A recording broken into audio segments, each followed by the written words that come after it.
Cette vision spectaculaire que j'ai vécue près du fleuve Kébar n'était pas seulement un moment d'émerveillement.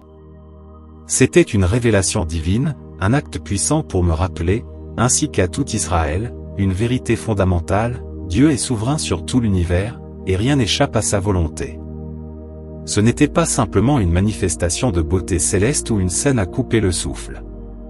C'était un message vivant de la part de l'Éternel, un message qui allait bouleverser ma compréhension de Dieu et de mon rôle parmi son peuple.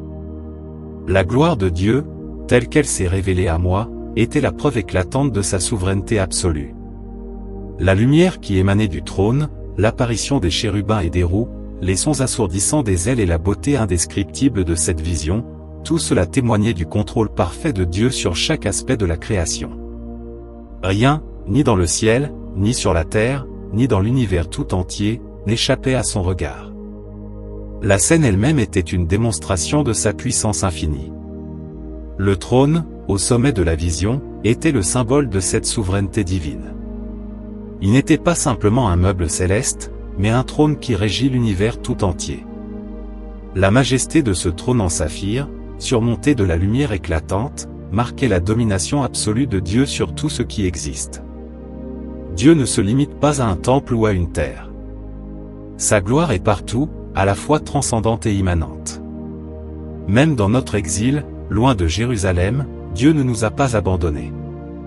Il régnait toujours, au-dessus de tout, visible dans chaque éclat de lumière, dans chaque mouvement des créatures célestes.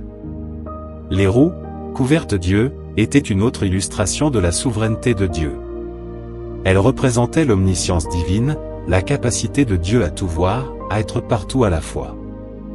Ces roues, qui se déplaçaient en parfaite harmonie avec les chérubins, symbolisaient l'ordre parfait du royaume divin. Rien ne se fait sans sa volonté, et tout se déplace selon son plan divin. Les yeux sur les roues n'étaient pas là pour simplement observer. Ils étaient une manifestation de la vigilance éternelle de Dieu. Rien, ni l'invisible ni le visible, n'échappe à son attention. Tout dans l'univers est sous le contrôle de sa sagesse infinie. Les chérubins, quant à eux, étaient les gardiens de la gloire divine. Leur présence dans cette vision n'était pas accidentelle. Ils étaient là pour montrer que Dieu règne dans toute sa gloire et que tout dans l'univers lui rend hommage, même les créatures célestes. Les multiples faces des chérubins montraient la plénitude de la nature divine, la sagesse de l'homme, la puissance du lion, la persévérance du taureau et la majesté de l'aigle. Chaque créature, chaque symbole, était une facette de Dieu lui-même, nous rappelant que sa souveraineté s'étend à chaque domaine de l'existence. Cette apparition de la gloire de Dieu m'a profondément marqué, mais elle m'a aussi transformé. Elle m'a rappelé que Dieu n'est pas seulement le Créateur, mais aussi celui qui règne sur tout avec une autorité absolue. En dépit de l'exil et de l'épreuve, nous, le peuple d'Israël, n'étions pas seuls. Dieu n'était pas parti. Il ne nous avait pas abandonnés. Cette gloire que j'avais vue était un message d'espoir. Même dans l'épreuve, même dans notre désespoir, Dieu est souverain et il reste fidèle à ses promesses. Je savais que ce que j'avais vu était bien plus qu'une simple vision. C'était un appel à l'action.